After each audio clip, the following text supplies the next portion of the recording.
Pluto in Aquarius. Now we've come down to the last timeline before our own today. So we have now come into, I think this is like part 6, but anyway, we have now come into, Pluto has entered Aquarius the last go around, right, was 1777, and it was there until 1798. Now, you really have to do a deep dive study on the French Revolution and then the American Revolution to understand this. But revolution is the key word. You got to understand that the David and Goliath, the people of France are fed up. So again, this timeline starts Pluto in Aquarius 1777 to 1798. Well, right before Pluto came in Aquarius, the French Revolution starts in 1775. And it gets really heated. So the French Revolution is from 1775 to 1783. And if you go and read, the history is all there. It's so easy to find. I'm not gonna go through the history because it's easy enough for you to read if you're curious. If you want to prepare yourself for today, and you want to understand the influence and the impact it has on a culture, a society, a country, a monarchy, a system of control of politics, you can read about that. The French Revolution and Napoleon and all of that. It's all easy to find. So in this country, at the same time is the American Revolution. So again, I don't need to go through that history. You guys can read that. It's so easy. But also what's happening. Our country is formed, right? After the French Revolution starts in 1775, in 1776, our country begins. So what begins with the beginning of the country? The United States Constitution, right? So again, it's kind of a David and Goliath. We've broken free from the giant, the monarchy, all right? We freed ourselves. We're not under that kind of, that sword yielding arm any longer, right? We've gotten away from that monarchy. So this is our Pluto in Aquarius moment where we got a constitution, and we've got, I guess I would say the establishment of George Washington. Now, George Washington, just like France and its monarchy, he could have decided to stay on. But instead of doing that, he chose to be a two-term president. So it creates a precedent, right? It creates the precedent of a two-term president. In other words, one person isn't given power for, eons of time, like the monarchies are given. We step away from that system. We step away from emperors and monarchies given just, entire lifetime of control and oppression. This is a good thing that's established. Two-term president, all right? Because if it's a bad one, we only have 8 years of it. But what else is going on? The Bill of Rights. In France, after their revolution, they began with instead of calling it the Bill of Rights, it's called the Rights of Man. So what happened in the French Revolution in 1789, right? King Louis, it's broke. France is broke. And just one thing leads to another. The people rise up, right? The people storm the Bastille for all the weapons. And what happens in France carried over to us. And I say that because it becomes a radical left-wing party versus right-wing party. That concept traveled over to the United States. That's why today we call it the radical left-wing or the radical right-wing. It all is rooted in France and the French Revolution. As above, so below. There's nothing new under the sun. So if you want to understand what we're coming into, do a little deep dive into the American and the French Revolution, into the mindset and the culture of the people, into the money system, into the monarchies, into how the countries were ran. Do a deep dive into that. So you'll be prepared, right, little ones? You'll be prepared. Don't listen to what your education system is teaching you about this. Go and find it for yourself. It's there. So again, the king and queen of France off with their head, right? So this begins with the whole radical left wing, right wing.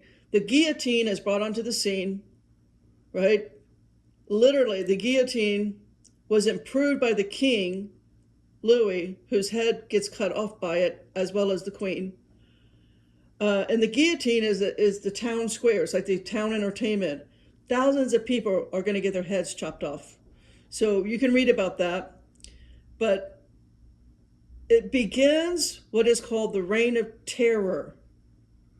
So it ends a monarchy, but it also begins the Reign of Terror. Out of all of that will become the rights of man, like I said, in France, and the Bill of Rights in the United States in 1789.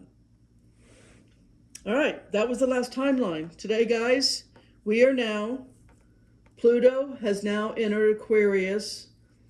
It entered in 2023. So that is the start. Last year was the start, but it retrograded out of Aquarius into Capricorn, but it has left in November of this year, 2024. It left Capricorn, it went forward, and it will now sit in Aquarius until 2044. So what will repeat? I've been saying through the series of videos, technology is going to transform into something life-changing, planet-changing, country-changing. Technology will go to something we have never imagined as a collective. Power and control of the people at the top of the pyramid, so-called elite, or whatever dark lords you want to give a name to, that will topple. We won't stand for it any longer. It's not going to exist. Every empire falls. There is no such thing as an empire not falling. At that top of the pyramid, fill in the blank with whatever name you want to give them, it's going to be exposed. It's going to be broken, like King Louis. It's going to be broken. It's going to crumble, and the head is going to get cut off. The head of the snake is going to stop swallowing the tail of the people, and it's going to cut off. What also, if we've learned nothing of this 2500 cycle of Pluto and Aquarius, we've learned that there's going to be a sudden explosion of information. There's going to be a releasing, a revealing, a digging up, bringing forward to the masses information that will transform our society. It'll transform our culture. There'll be inventions like crazy, like the paper mill factory. That kind of mass production is going to begin again. Of things that we have no concept. I don't have a concept. I try to think of it every day. I like the holographic thing in the sky that shows us everything that's ever been recorded on planet Earth. That's my divergent thinking. That's what I want to put into the collective psyche and the collective consciousness. That's the role I want to play, where everything is revealed, all truth. The Bible says everything will be revealed. That's a good way to do it. It's a TV screen playing in the sky 24/7. That would be the new form of entertainment. It'll be bloody. It'll be brutal. It'll be torture to watch all the people eating babies or cannibalism in general. It's going to be horrific. But what if it shows us a future of the 1,000 years of peace, the next golden age? And we all just start marching towards that, right? The return of Christ. Not as in a rapture. That's not what I mean. I'm just putting it out there in the collective consciousness. We can speed that up. We got 20 years of this cycle. Let's make it happen now. Why do I say that? My divergent thinking, going outside the box here, wait until there's something in which we can hear what all the trees are saying and what all the mineral kingdom is saying and what all the plant kingdom is saying. More importantly, what our animals are talking about. What can our animals teach us? Not only our domesticated pets, but every animal on earth, every dolphin, whale, fish in the sea. What if we have access to that consciousness, to that memory, to that information?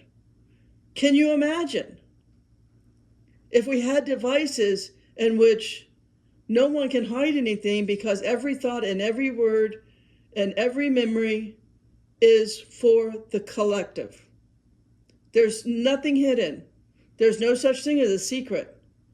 Everything that's ever been recorded on this planet, however many pole shifts we've been through, however many types of species have been on this planet, we don't know. But what if we have access to that? I'm saying we will. That's what I'm saying.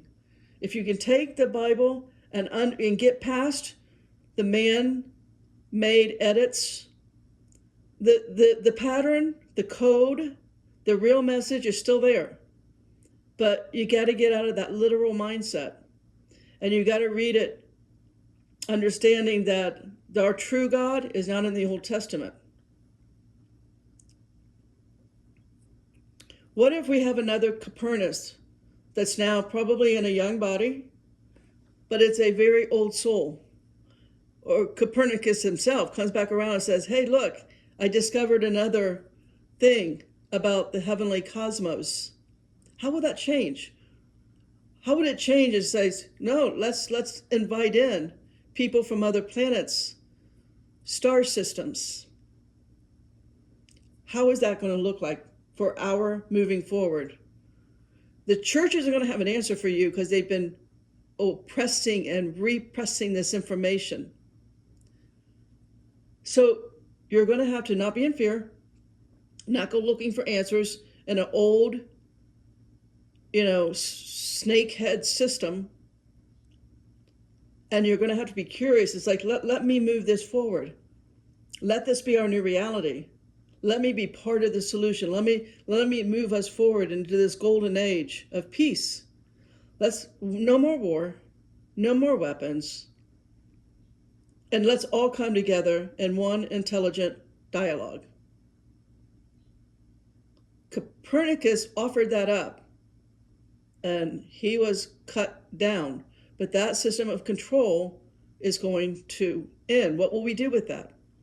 What will we do if there's not a system in place? I hope we come together in a coffee house and bring intelligent, conscious dialogue and an effort to work for empowering each other and not controlling each other. Now, what's going to help with that? Lastly is going to be Uranus and Gemini. That's going to happen in 2025. Uranus, a big body, a heck of a big body, cosmic body, influence over everything underneath of it. Uranus is going to enter Gemini. That's only happened 3 times. It's only happened 3 times on planet Earth in this cycle that we're in, while Polaris is still our North Star. And I say that because one day Polaris will not be the North Star. Denab will be the North Star. But as long as Polaris has been the North Star,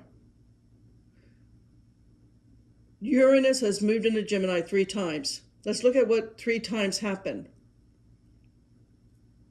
The first time was the American Revolution that we already talked about in 1776. So Uranus was in Gemini during the American Revolution. Uranus came back in Gemini during the American Civil War. And the last time Uranus was in Gemini was World War II. So I've already talked about everything you need to know I guess I would say mile markers. Not everything you need to know. I gave you mile markers on what to expect with Pluto in Aquarius. You might want to do, I'll do a little study. I'll do another video to further point out Uranus and Gemini. But it's 2025. Today is almost the end of November. It's November 29. One more month. Going into 2025, it could be the largest quantum leap ever known in the history of mankind. Potter, you're prepared now. Potter out.